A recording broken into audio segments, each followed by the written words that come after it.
Hello, my friends. If you saw the previous video, the dip I did, I said I was going to scrape up all the drippings and mix them together and use that for a base coat for a Dutch pour and use up my leftovers that way. If you missed the video, I will link it up above. But that's just what I did. I scraped up, oh, I see some more here, but I scraped up most of the drippings and mixed them together, came up with this lovely aqua color. So that will be my base coat for my Dutch pour.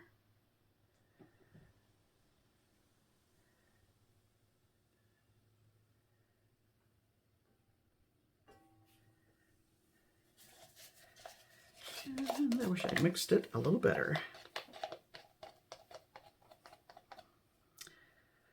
Okay, tilt that around.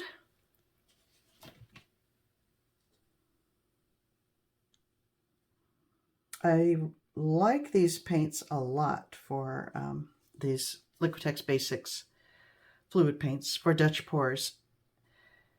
However, my base coat has a large amount of Artist Loft Flow Acrylic. And I can't remember if that's what I use. I prefer to just stick with the same brand. But I think it'll be okay. We shall see. It's only a small canvas.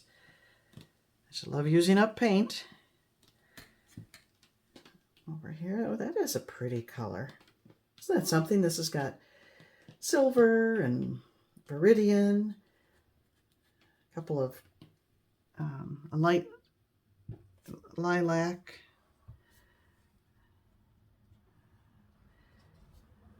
aqua, a lot of white.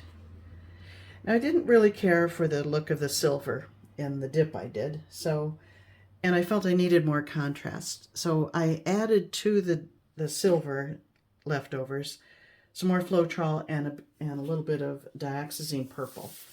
So now I've got this color, which is not as dark as dioxazine purple, but it's got a nice shimmer to it. So let's see. Let's see what happens. In fact, I think I'll start with that. I'm going to lay it out the same way I did the dip because I was happy with the composition.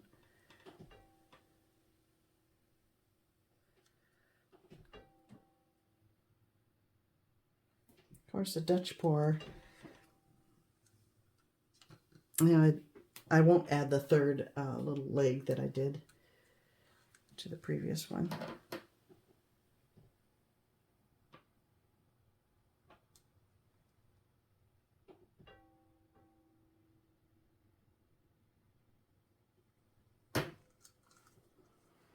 And I'm still not using up the paint. This is Payne's Gray.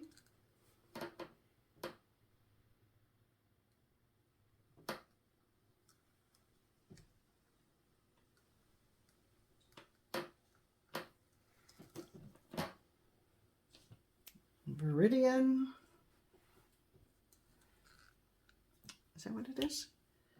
No, Phthalo green, which is, I think it's very, very much like a viridian.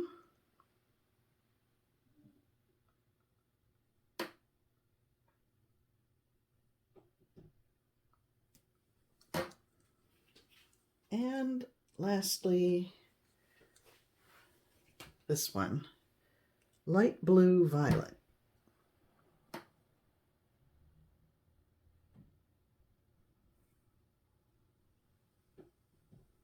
Usually do Dutch pours on a much larger canvas.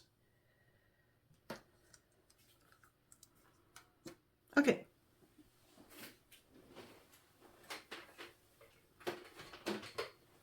A little hair dryer. This little travel dryer does not have a cool setting on it, but I find that if you only move kind of quickly and don't do more than 2 passes over each area, it works just fine. Excuse me, and here we go. I'm going to try it on low, but I usually find it needs to be on high to move the paint around. Okay,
here, I'm going to blow this out. No, I won't bother.